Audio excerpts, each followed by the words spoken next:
Morning Church, Cenk, Uygur, John Iadarola with you guys. John with another awesome, cool bomber jacket. Look at John, look at this thing, man. Is that on shoptyt.com? I guess. When I'm not on the air, I'm just making bombers. That's what I do. I did not have anything to do with this. Actually, but the team did. Yeah, someone I'm related to does. But anyway, yes, it is on Shop not the guy you're thinking of. Yeah. It's insane. It's in stock. We have new patches. We have TDR patches. We have indisputable patches. We have LGBT patches. We have many patches. Yes. Oh no, not Johnny Patches. Oh no. Oh no, we just made a Johnny Pie t-shirt finally. It'll take 20 years for the patches t-shirt. All right, anyways, look, in today's show we have super important stories and super hilarious stories, okay? So I think you're gonna love today's show. And I'm doing the second hour solo. Ooh, that's kicking it old school. What year is it? I know, right? You guys are gonna like that, I think, I hope.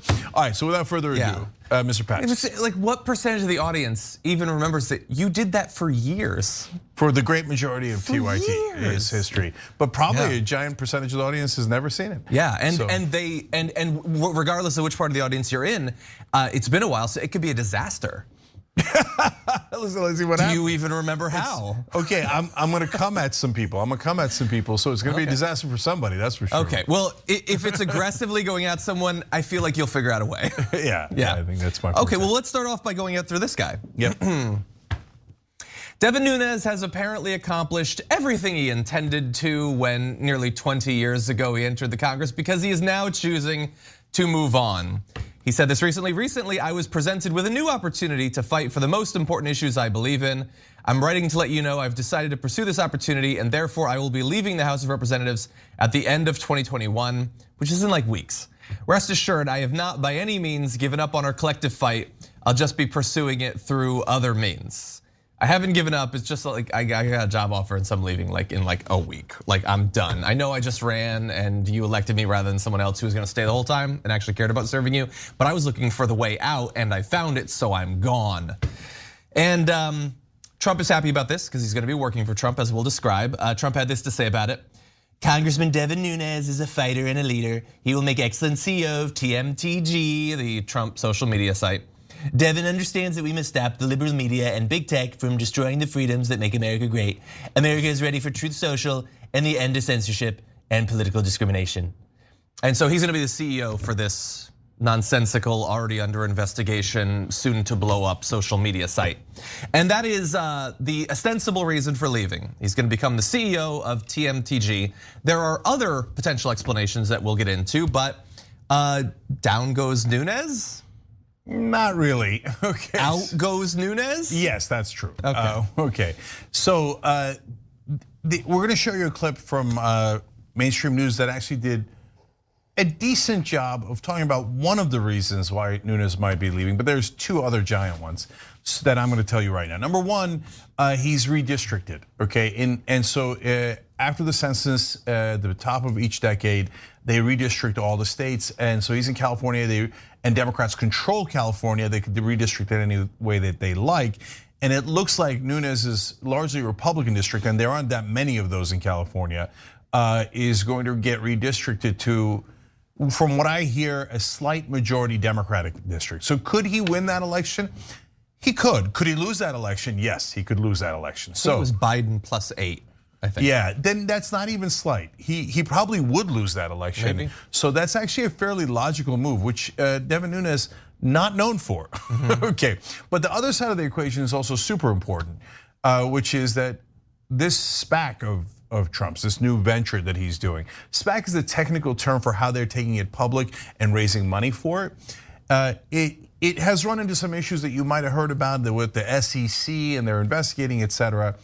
But what you probably haven't heard that much is because of the, and this would take a whole nother story to explain, but because of the way that that is structured financially, Trump could make several $1 billion from it. And the CEO would certainly make a lot of money.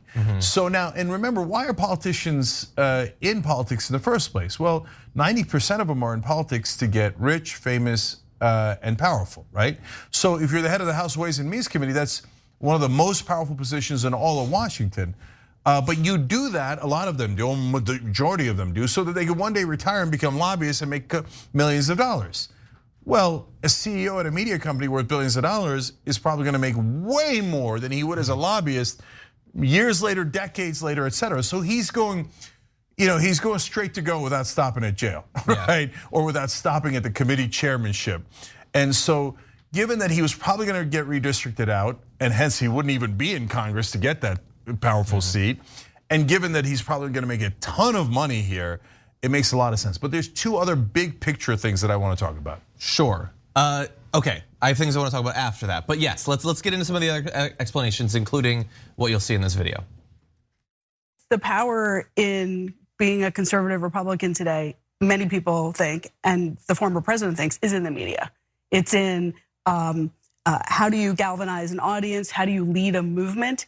And also, if you pull the frame back a little bit, is this a breakaway moment for conservative media to just create a completely parallel audience outside of Twitter and Facebook and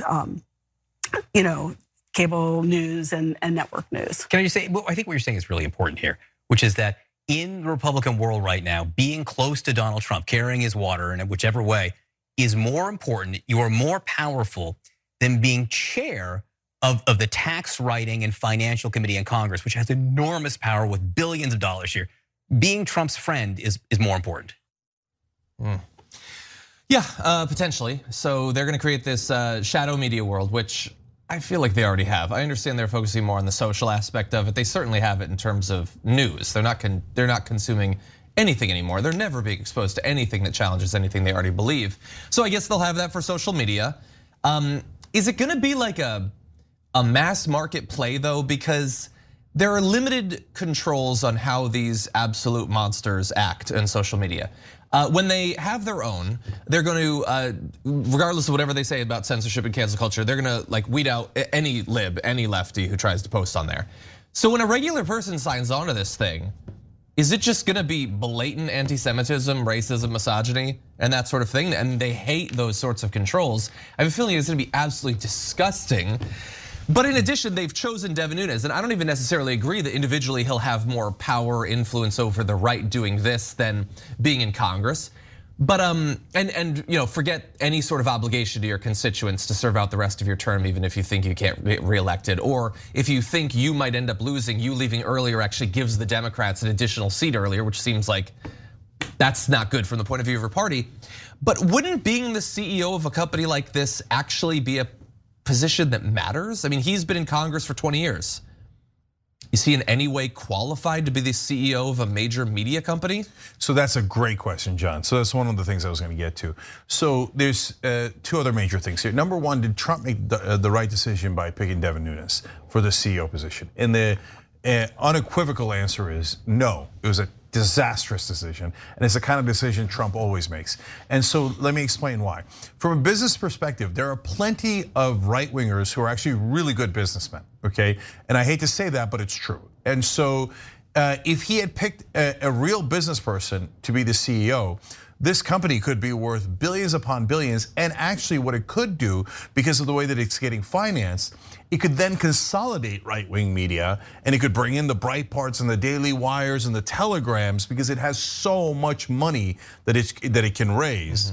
And then it could become a bit of a giant and then compete with the other platforms. And I heard a podcast of right-wingers in Silicon Valley salivating over this, right? Because it was both, because it serves their ideological purpose, and everybody there would get rich off of it, right? And most especially Donald Trump.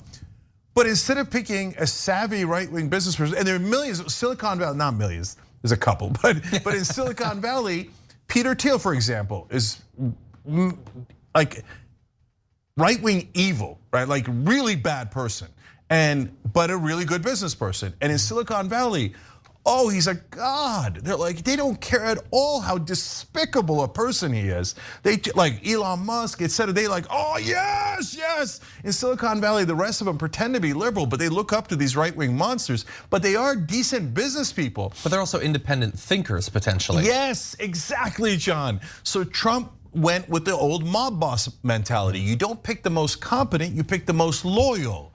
Because Trump is going to try to take as much money out of that company and put it into his pocket. He doesn't have to, he's such a schmuck. The way it's structured, he could actually get the money funneled to him perfectly legally and in hundreds of millions of dollars, if not billions, right? And he's already a billionaire. Right, but he can't help himself. He's a natural crook. So instead he puts in a patsy idiot to be the CEO, because what he values most is loyalty, because he's gonna go to Nunes and say, just give me the goddamn money. And by the way, if Nunes doesn't break the law in giving him the money, he's gonna be CEO for a couple of months. And then he's gonna be like, oops, what did I do, right?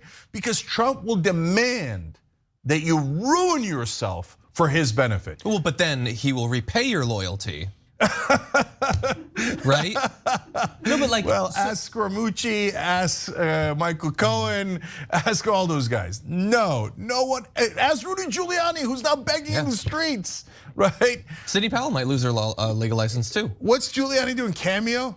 He's humiliating himself like for like $50 a pop. Well, they're pretty good. They're pretty good.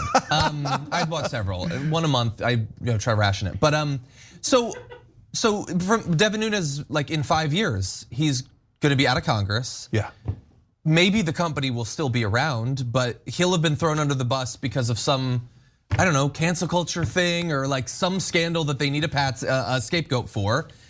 Why do this? Are they all just this stupid that they really think they'll be the last person? Or does he think he's going to extract enough money beforehand to make it worthwhile? No, that goes back to the original things we were discussing in this last part of the big picture. So yeah, he's likely going to lose the race, so he's not actually losing anything, right? Okay. So number two is, if it works out, and he of course thinks it's going to work out, he could make a lot of money as the CEO of that company, and that is going to be very alluring to a corrupt politician. Sure. Right? That's the main reason they're in this line of work, is to sell out, and this is the perfect opportunity to sell out. Now, what's going to happen in reality?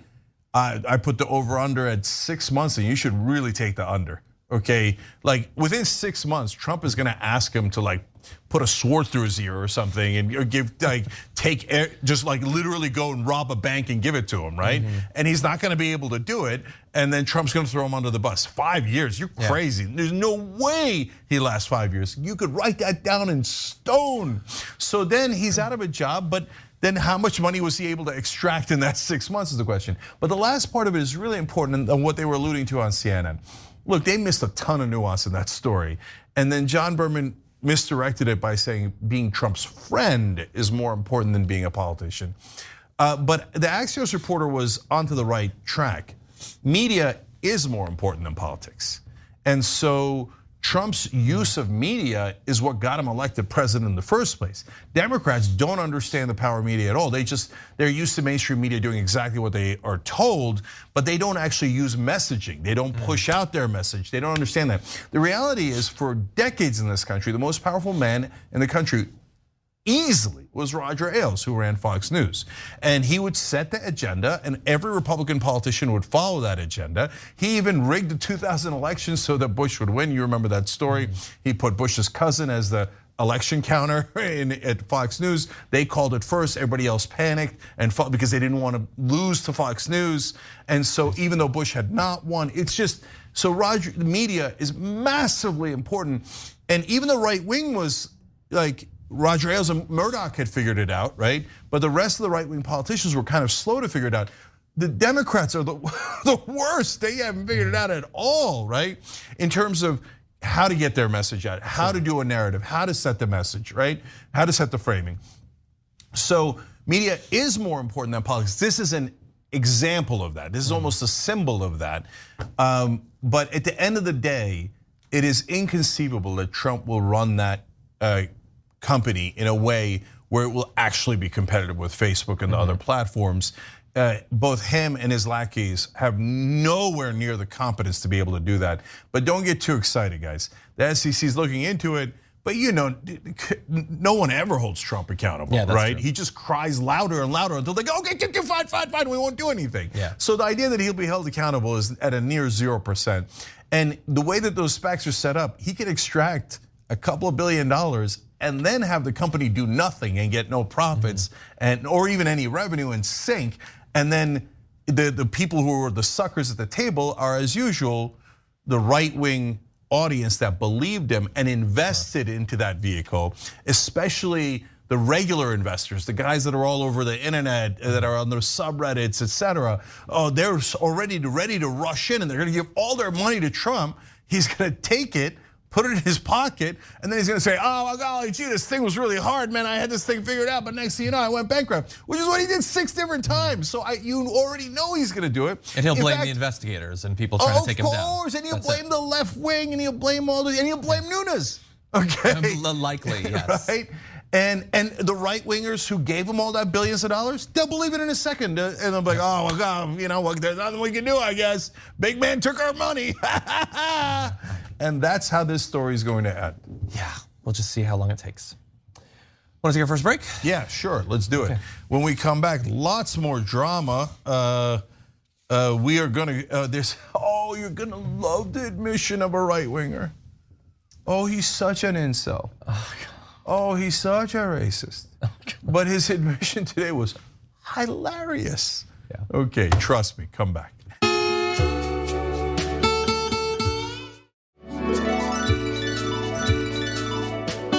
All right, back on TYT, Cenk and John with you guys.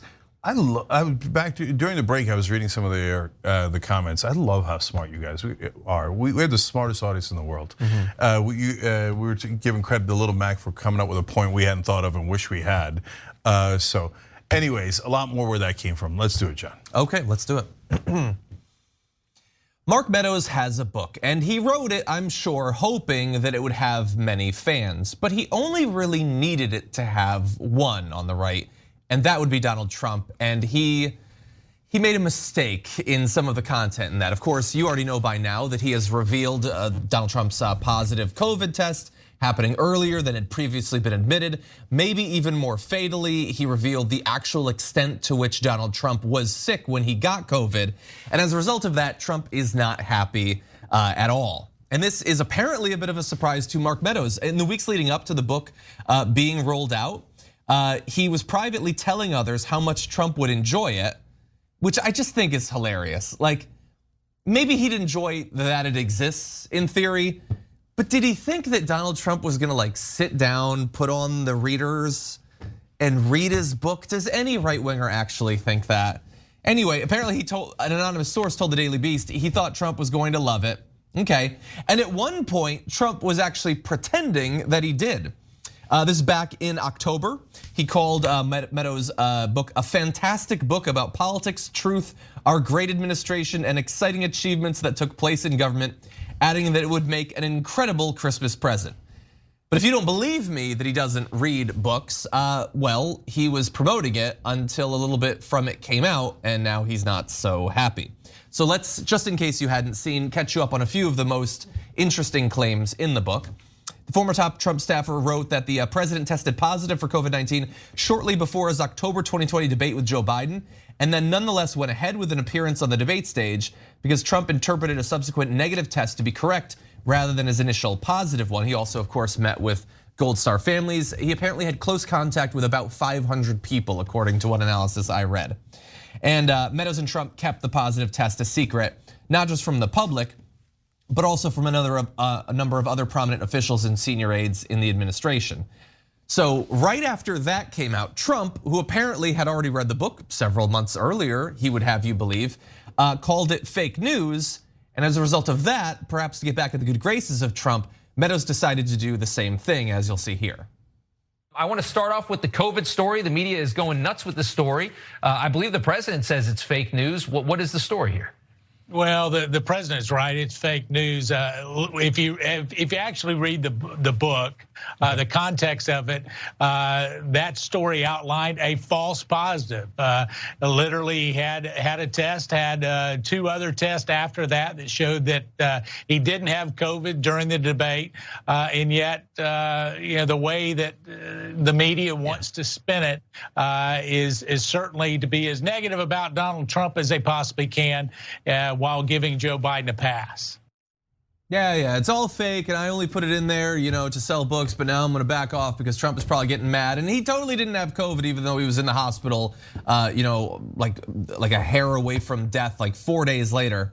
But anyway, despite that, this apology tour that he went on around his own book, according to 2 sources with knowledge of the matter and another person close to Trump, the ex-president has spent an inordinate amount of the past few days privately railing against Meadows, the revelation in the memoir, and of course the extensive media coverage of the matter, apparently saying that he hates the stupid book, which, to be clear, he still has not read.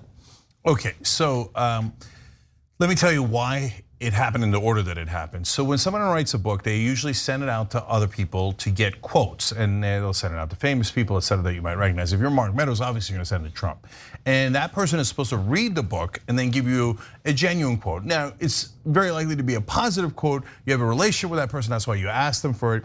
But they're supposed to go through at least some sort of process where they read something, let alone the whole book, and then go, oh my God, it was an amazing book, I really liked it, okay? Do you think Trump did that? Of course he didn't read the book, and he didn't write the quote either. He had some schlep over there write the quote and send it in. So now when it comes out, as John pointed out, of course he still didn't read the book, and he didn't see all the positive things in the book. What is the only thing that Trump saw? The negative things that the press picked out. Because when you read Mark Meadows' book, what is news from Trump's chief of staff? That he, for 80% of the book, 90% of the book, he kisses Trump's ass. That's not news, that's what you would expect. Interesting, right? Yeah. What's interesting is the times that he disagrees with Trump or points out something that might be damaging to Trump. So those are the ones that get big press attention. So then big baby Trump sees it on Fox News, he's like, oh, what is this? Me no likey, stupid book, stupid. And they're like, well, Donald, you actually wrote a really nice quote about it. Who wrote that? Well, you gave it to Bob to write, right? Fire Bob, Bob's stupid. Like Mark's stupid, okay? Me saw on Fox News, he say not good thing, okay? So look, the guy literally can't read, he can't write. He did it, have presidents do libraries afterwards, and they write these big books. Obama got like $20 million for his book or whatever. Trump put out a picture book. I'm not kidding. He was publicizing the other interview we showed you last night. And so, no, that's why he's outraged, and that's why Meadows is a clown. If you put one sentence that Trump doesn't like in the book, he'll hate you forever, and he'll throw you under the bus, and he'll tell everybody, I'm very disappointed in my former chief of staff, very disappointed, okay? So you schmuck, how long did you stay with him? You still didn't figure that out? Yeah. So now he's got to backpedal and call his own book fake news, which is just hilarious. Yeah. I mean, and John, I don't know if you remember this, and I think it was Terrell Owens, but a football player wrote an autobiography. But a lot of times those are ghostwriters, right? So when a reporter asked him about a quote from his book, he said he was misquoted. They're like, but you wrote the book, so you misquoted yourself? And he's like, yep. So that's what this is. Mark Meadows, the book I wrote, fake news. Now guys, I understand the nuance he's trying to do in that clip, saying, I'm not the fake news. The way that the book has been reported is fake news. No, it's in the book. Yeah, and why is that whole thing in the book at all?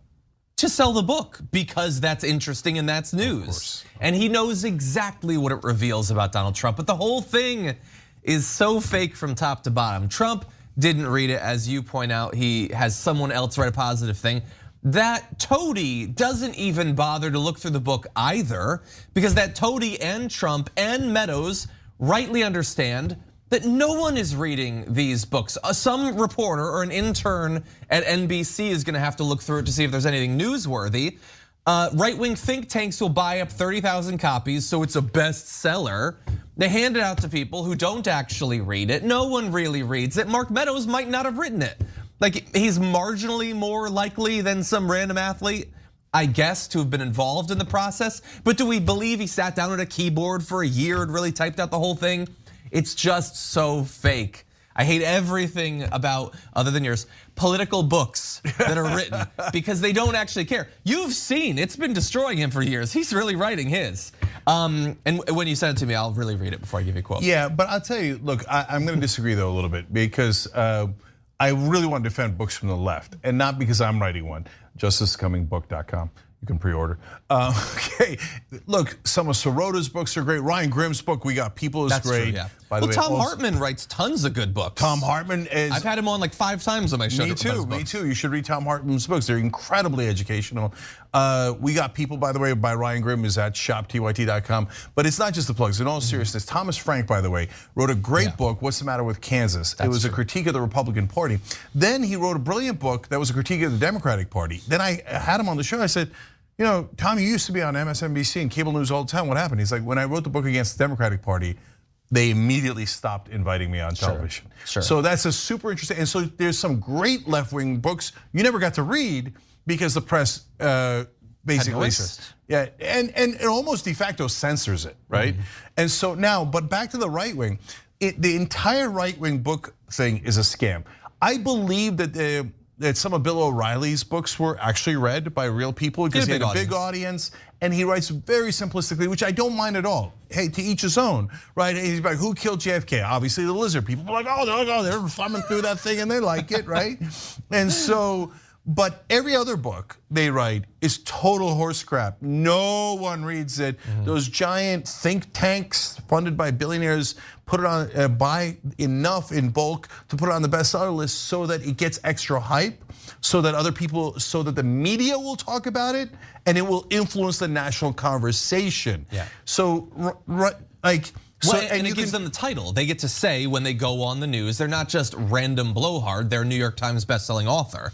They'll keep it in their Twitter bio for the rest of their life, even if they never write anything else. It buys them supposed credibility. Yeah, and what it does, guys, is number one, it makes the right-wing guy look more credible, so it makes the press more likely to quote them. I mean, that is Mark Meadows, New York Times bestseller. We got to quote that guy, right? Yeah. So that allows them to push their message and their propaganda out more, and it makes the media take it more, the message in the book more seriously. Like, oh, well, I mean, he said we should give tax cuts for the rich, and it's a New York Times bestseller. Americans love tax cuts for the rich, and the media actually wants to say that BS. Yeah. It gives them an excuse to say it. Now, how do we know for sure? And a great example just happened. Chris Christie put out his book, but apparently it didn't have enough juice in the billionaire circles and the think tanks, et cetera. And it certainly didn't have enough juice in the Trump circles because he's now criticizing Trump. And it sold like 3 copies. And it was humiliating. And Chris Christie's one of the biggest Republican politicians in the country. So when they don't cheat, no one reads their books. Yep. No one. And so other than the interns at NBC and Washington Post to pick it apart like this. And so that's why now they got this fight. But Meadows, can he recover? Well, he's got to spend the next 6 months kissing Trump's ass on the right, on the left, in the middle. He's got to do whatever he's got to do and go out on television anywhere where Trump might be watching and humiliate himself over and over again. I'm fake news, I'm the worst. Maybe he'll bring those Opus Dei things, be like, Flog himself? Flog himself, right? Oh, I'm so sorry. And his mantra is like, oh, I'm sorry, Trump, I'm sorry, Trump, I'm sorry, Trump. And so you're gonna see that a couple more times in the news before Trump then says, okay, maybe I forgive you, a little bit later, okay? Yeah. So that's what you're seeing right now. What a sad existence. Oh God, okay. You wanna move on to something different? I'll say one super last thing about that. The reason why there's a little bit of truth in that book and the damaging stuff is because the publisher is like, dude, we gotta sell this book, okay? So you have to give me at least 2 to 3 things that are true, because the rest of it is obvious nonsense. Trump's a hero or whatever. It's like, okay, write it. That'll help sell it to Trump fans, right? And to the think tanks, right? But give me a couple of things that'll get in the news so that it'll get a lot of publicity. Yeah. And then, so that's left to his own devices, he wouldn't have put anything true in the book. So More interesting. Yes, exactly. Yeah, just like try to imagine a right winger like sitting down in a nice comfy chair and reading Mark Meadows' book. You can't do it. It's impossible. Who would do that? Anyway, you want to mix it up a little bit? Have a little bit of fun? Okay, let's do this. If you're familiar with Nick Fuentes, you probably already know that he's a white supremacist, an anti-Semite, a misogynist. He's actually on the no-fly list. A lot of bad stuff. You might think that there is nothing big still to be revealed, but in a recent appearance on a right-wing podcast on The Blaze, they found one more thing. Take a look at this. You also promote like the way of interacting with women, and I go, have you been in a relationship with a woman? No. So how are you telling other people how to behave towards women when you yourself have not had any actual physical, interaction with them in a romantic capacity, or in fact in any capacity? If you are looking to some other regimes around the world that do think that women are half the value of a man, I have to question what kind of a person who's had no experience with women is in a position to basically promote these ideas. Well, I'm having an experience with a woman right now, and I've had lots of experiences with women in my life, not romantically per se, but I've talked to enough women. I've been in, I've known enough women to know sort of what's going on. Just laugh through it, buddy. So no relationships of any kind. Good follow-up questions from Sydney Watson, the host there. The second I saw this video, I thought Cenk is gonna get a kick out of this. Yeah, so I am indeed. First of all, let's just have fun, okay? How many times did we tell you? These are all like these incel clowns, these right wings, anti-Semitic, racist clowns. They can't get laid. That's the #1 source of their frustration. And when I say that, they're gonna be even more mad. But guys, you're not like, you think you're so special and you have some special problem. No, we all couldn't get laid when we were younger. But we didn't go weirdo and be like, oh yeah, then I hate black people. What? Women shouldn't have rights. Right? No, that's not the solution to your problem. And you're not helping yourself, by the way. Yes, that's not gonna help at all. Okay, it's not. But my favorite part was like, have you ever been in a relationship with a woman? No. Indeed. Well, do you give him credit for admitting it so readily? That's interesting. He could have just lied. Yeah, that's interesting. He probably didn't think to lie. Like you know what I'm saying? And I don't know if he's told his other incel fascist buddies that he couldn't get laid, and they were like, "Oh, high five! I couldn't either," right? And yeah, maybe it's already been out there somewhere. Yeah, and guys, it's not like we're the paragons of masculinity and we're talking down to them like, "Oh, let me tell you guys something about women," okay? Kind of. No, but what we're saying is, you schmucks, being hateful towards women does not help your cause, right? And so it definitely hurts your cause. And looking like a clown, going out there like, the real why I can't get laid? The Jews. Yeah, that's not gonna help. If you say so, brother, if you say so. Yeah, and there is, as I said on the show this morning, there's absolutely nothing wrong with not having relationship experience, either because you're not interested in it or because you haven't been able to. But you also shouldn't then use that as like the launching off point for a nationwide campaign of saying that women literally shouldn't be allowed to vote. Okay, that makes you the bad guy. Not having a relationship doesn't make you a bad guy. You might get empathy if that's something that you want. But when you're openly anti-Semitic, as he was in that. By the way, I watched a good portion of that interview. Just openly anti-Semitic, not just misogynistic and all that, but also anti-Semitic. And you saw him there. He was talking about. Well, we'll get to a little bit more on the Taliban, but why don't we move to sort of a follow-up about how supposedly alpha he is if he wanted to be in terms of relationships. We could go back to people that have been in relationships. Like a perfect example is like the pickup artists. If you ever notice that pickup artists who have the most relationships with women and the most sex, what they say is that really with women, it's the same bag of tricks. To seduce a woman or whatever. And I think that kind of tells you something about the nature of women, that you go from woman to woman and it's the same kind of like little tricks, little things you could say or whatever to kind of hack them and whatever. And I think that kind of says it all about their nature. So what does it say about our nature, Nick? Well, it says that they're not fully rational. I don't believe that, like men, they possess a sort of full rationality. I think that rationality towards what specifically? Well, rationality just entirely, generally? Sort of objective. Yeah, I don't think they're capable of that. I think that a male has a real impersonal sense of rationality and reason. I think that a female sense is far more personal, and that derives from the fact that women are made to bear children. Jesus. Okay, so if he wanted to, super simple, every woman can be seduced in the same way. Whereas obviously we all know every man is a different puzzle, interlocking pieces. You can never figure out one or two easy ways to get a guy interested in you. It's so stupid. I don't know, Nick, maybe I'm biased by the fact that I've been involved in actual relationships and think that women are actually different and complex in the same way that guys are. But what would I know? I'm only married. I mean, so he doesn't, she's not fully rational. He's fully rational, even though he doesn't understand that not only she is thinking about how little interest she would ever have in a guy like him, but literally any woman stupid enough to be watching this podcast is thinking, I never want to be anywhere near this guy or anyone who believes the things that he does. But he thinks he's nailing it. He's got that creepy grin on his face the entire time, and it might start to remind you of the Joker from the movie The Joker. And it reminded him of it too, because he refers to himself as the Joker from that movie, The Joker, in that interview. He thought that was an aspirational thing to be. He's looking for a vat of acid to fall into. Okay, so guys, there's so many hilarious things here. So first off, he's like, women are easily hacked. Like, you could seduce them really easy. Then why haven't you? Prove it. No. But it's an actual literal question. Why haven't you? If it's so easy, are you not interested?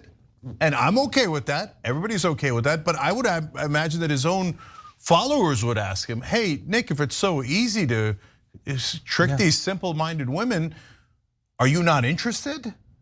Or can you not even manage to do the bare minimum to hack into these simple women's minds, right? Yeah. So, because you haven't, that's empirical, you said it, right? So that's an interesting question as to why apparently he's chosen not to do it, right? If you believe anything he's saying, of course we don't believe that. He can't do it if his life depended on it. He went to this life of misery and failure after he probably tried to talk to women and was humiliated over and over again, and he couldn't manage it if his life depended on it. John made probably the best point though, like, guys are really complicated. Like, show us one attractive woman, we're like, boy, it's so hard to hack into a guy's mind. Oh God, she's cracked my code. No. And he's like, now look, you have to understand that the women are not rational. That's why I know the Jews run everything. Yep. That seems really rational. And he's appealing to the worst nature of people in America. And so there's the old anti-Semitic tropes about, the Jews control the media. Like, I'm not successful in media, that's because the Jews control the media. I don't have a lot of money, that's because the Jews control the money, right? I'm not good at bagels, that's because the Jews make the bagels, right? And is that a stereotype? I'm kidding around. Ben and I joke about it. Okay, so in this case though, he goes one extra step beyond our joke about the bagels, right? He's like, look, I'd be great with women, but the Jews control the women. You're the rational one. Yeah. The Jews control the women. I don't know how much is insane anti-Semitism, how deep it runs, right? Yeah. And so, by the way, don't give the Blaze credit.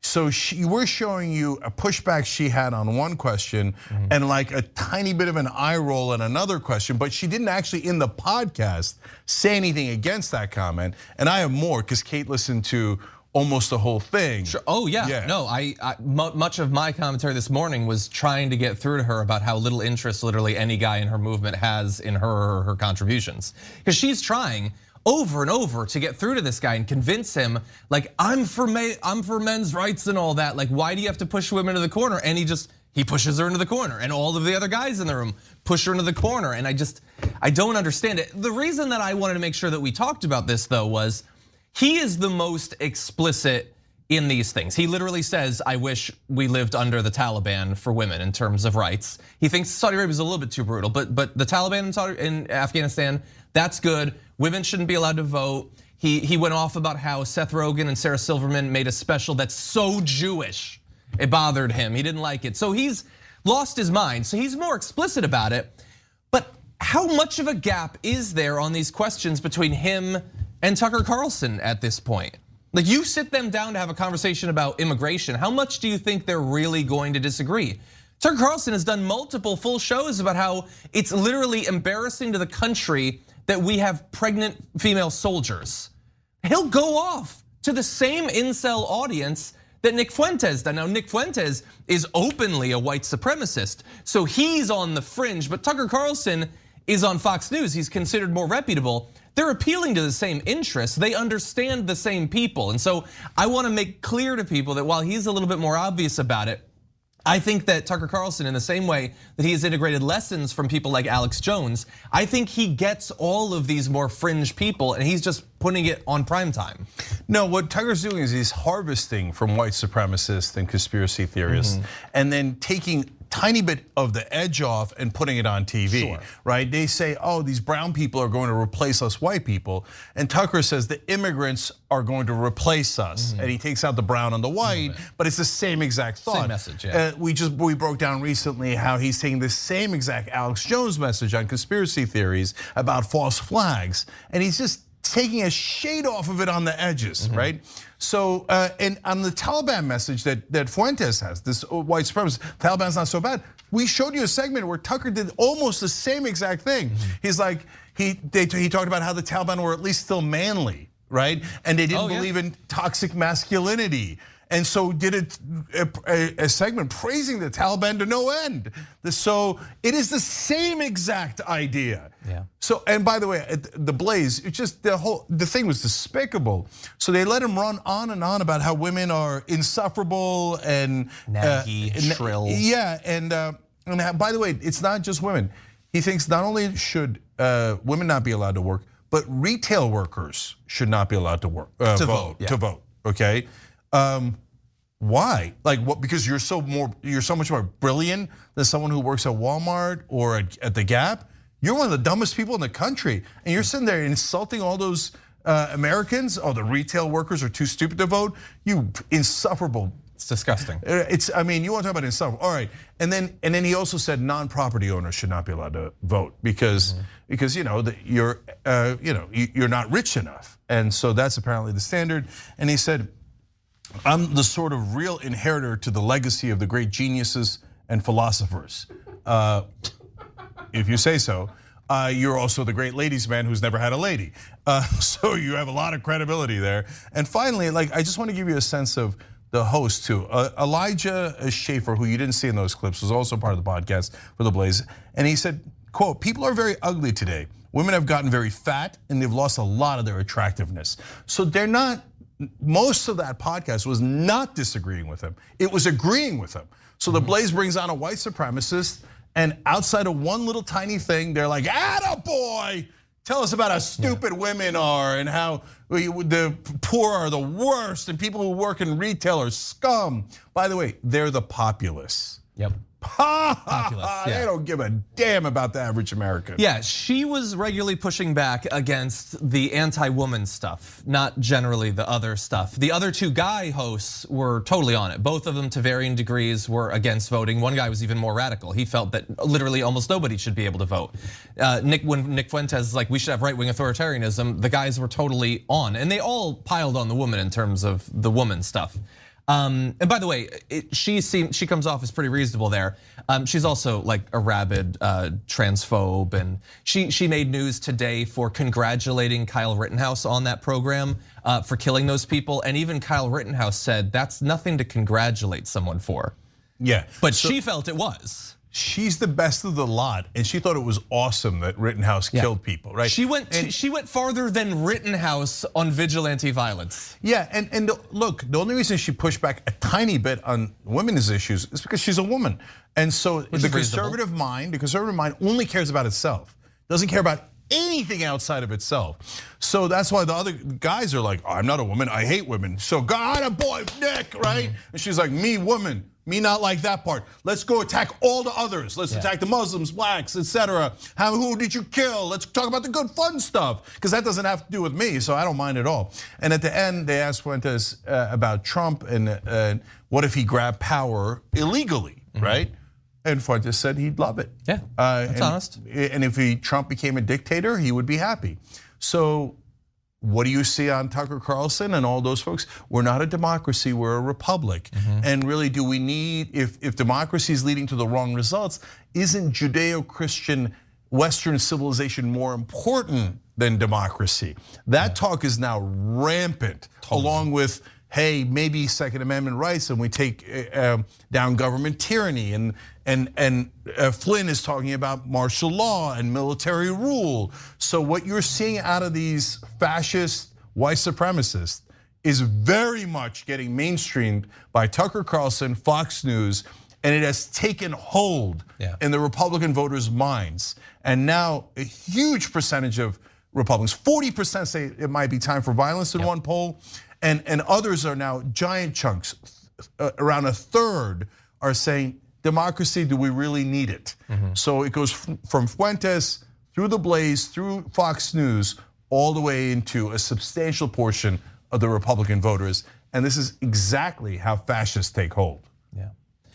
Take a break? Yeah, we got to take a break. We'll come right back. We have more amazing stories for you guys, including insurrectionist Karen. You're gonna love that video. We'll be back.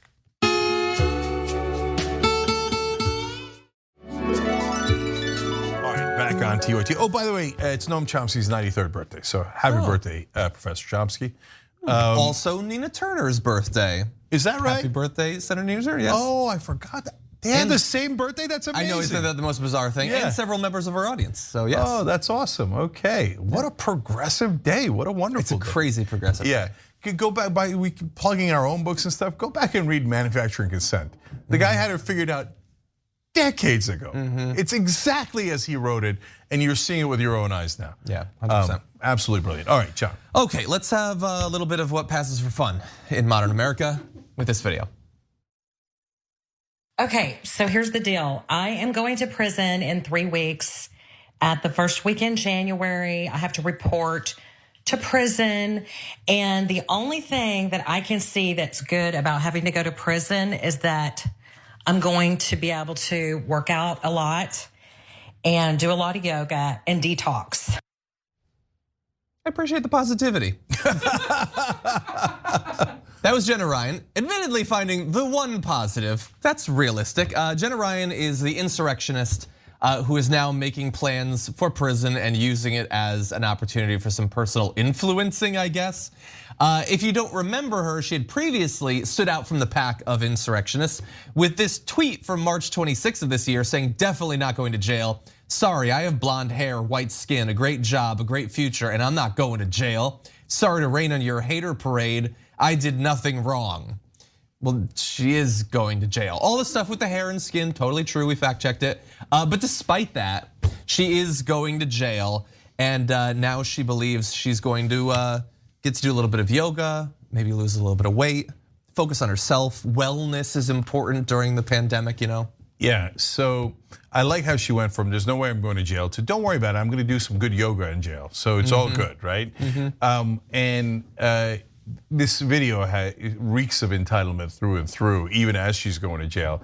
But I'm amused by insurrectionist Karen because she feels like she's discovered things for the first time. Like, in this case, she's like, did you know that you could actually get a good workout in jail? Yeah, everybody knows. A lot of people work out growing up. Yeah. Yeah. Did you know they have communal showers? Yeah, Karen, we know all those things. You know, every prison movie where they're working out because that's the only thing they have left to do. Okay, anyways. Yeah, and look, maybe this will be a period of growth, not just in terms of like flexibility or squat strength or whatever, but of respect for the rights of prisoners that, you know, just because they've transgressed and are being punished for it, that they shouldn't be treated like animals. She's now looking forward to yoga classes and healthy food and shakes and stuff like that.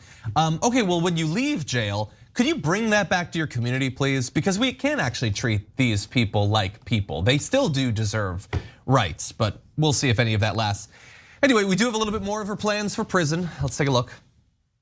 Also, I can't eat because the food is awful and there's just no food. So hopefully they have like some protein shakes and some protein bars, I think, because you don't want to eat like green bologna.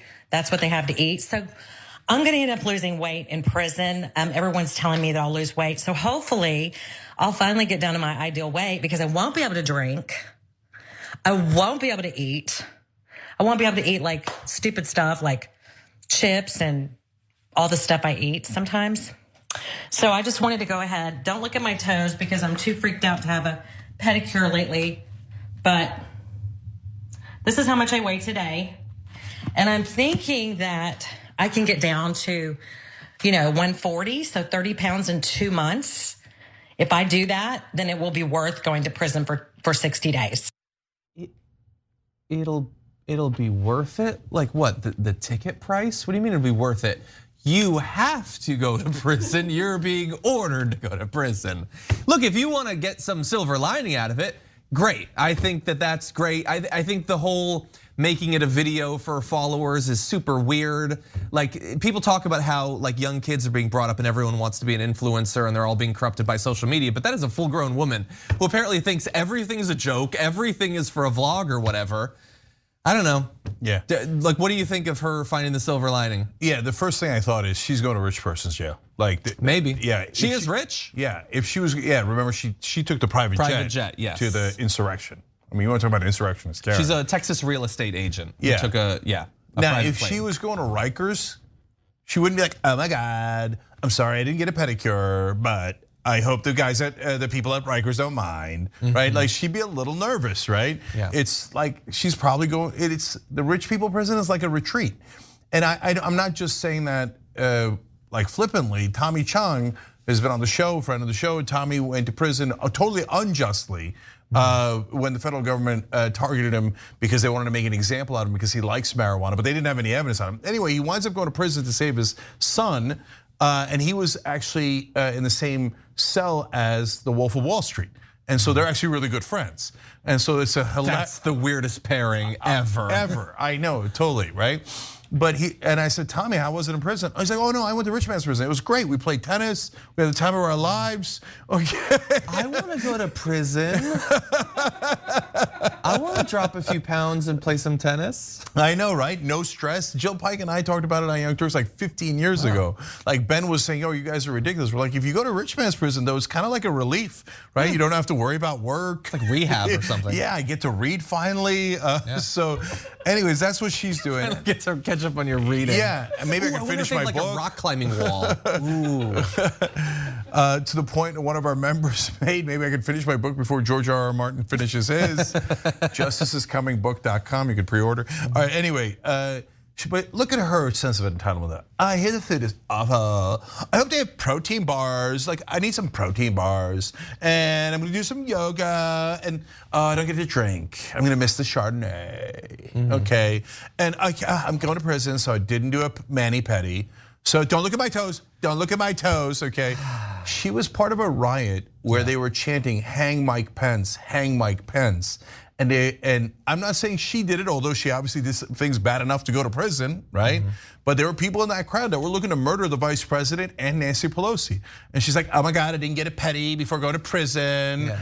And by the way, she does this if like 3 people watch, I guess she wouldn't do it anymore. She probably has right-wing fans. Yeah, it's possible. Yeah, and by the way, you're being super fair by saying we don't know that she did it, which is true, we don't. But it happened, lots of terrible stuff happened, and does she strike you as a person who has spent the time from the end of the riot to now distancing herself from all of that and saying, I just wanted to have my voice be heard, but oh my God, there was so much violence and those people were awful.